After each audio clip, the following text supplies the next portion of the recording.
Good evening সবাইকে। আবার একটা ছোট্ট মিনি ব্লগ নিয়ে হাজির হয়েছি। তো মামা মামি দেখতে পাচ্ছি রেডি হয়ে নিয়েছি, আর তুষার কেবল ঘুম থেকে উঠলো, তো এখন রেডি হচ্ছে ওদিকে। তো রেডি হয়ে এখন তিনজনে বেরিয়েও পড়েছি। আর মেন কোথায় এসেছি সেটা অবশ্যই ভিডিওতে দেখতেই পারবে। তো প্রথমে এসেছি দেখো একটা দোকানে, এখানে বেশ ফুলের টবগুলো বিক্রি হচ্ছিলো আর ঘর সাজানোর কিছু আইটেম ছিল। তো আমরা চলে এসেছি হচ্ছে নার্সারিতে। আর নার্সারিটা দেখো না, চারিদিকে সবুজে সবুজ, এত সুন্দর লাগছিল আর এত ফুলের গাছ ছিল, মানে কোনটা ছেড়ে কোনটা নেবো এরকমই অবস্থা লাগছিল আর কি। তো বেশ কয়েকটা গাছ নেওয়া হয়েছে, অবশ্যই সেটা তোমাদেরকে বাড়ি গিয়ে শেয়ার করব। তো এদিকে দেখো অনেক রকমের গাছ ছিল, ক্যাকটাস থেকে শুরু করে তারপর আমাদের যেই চায়না টগরগুলো হয় সেইগুলো, মানে বিভিন্ন রকমের গাছ, অর্ধেকে তো নামই জানি না।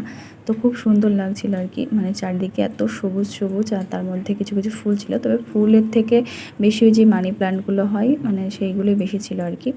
তো এদিকে মানে প্রচুর গোলাপেরও চারা ছিল। তো গোলাপগুলো এত সুন্দর লাগছিল না, পুরো লাল হলুদ, মানে বিভিন্ন রকমের গোলাপ ছিল। তো একটা লাল গোলাপ নিয়ে আসা হয়েছে। এদিকে মানে অন্যরকম গাছ খুঁজছিলাম একটা, তো সেটাই আসলে দেখছি। আর এই ফুলগুলো আমার দারুণ লেগেছিলো, তবে আর নিয়ে আসা হয়নি। ভেবেছিলাম নিয়ে আসবো, কিন্তু ওই একটা পুতলে না সেরকমভাবে ভালো লাগতো না, তো সেই জন্য নিয়ে আসেনি। আর এই গাছগুলোও নিয়ে আসা হচ্ছে দুটো ব্যাস।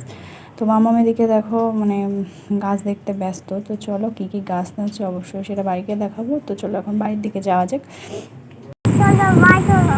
কোথায় বাড়ি বলতে এদিকে না প্রচণ্ড মেঘও করেছিল, ভাবছিলাম বৃষ্টি নামবে নামবে, তো সেই জন্য ওখান থেকে ঝটপট করে বেরিয়ে গেছি। তো আসার এদিকেই একটা মিষ্টির দোকান ছিল, ওখান থেকে কিছু মিষ্টিও নেওয়া আছে, কারণ কালকে তো রাখি, তো সেই কারণে এদিকে বাড়িতেও চলে এসেছি। দেখো গাছগুলো বের করা হচ্ছে, একটা রেড রোজ নেওয়া হচ্ছে, আর এদিকে চারটে হচ্ছে গাঁদা ফুলের চারা, একটা তোমার ওই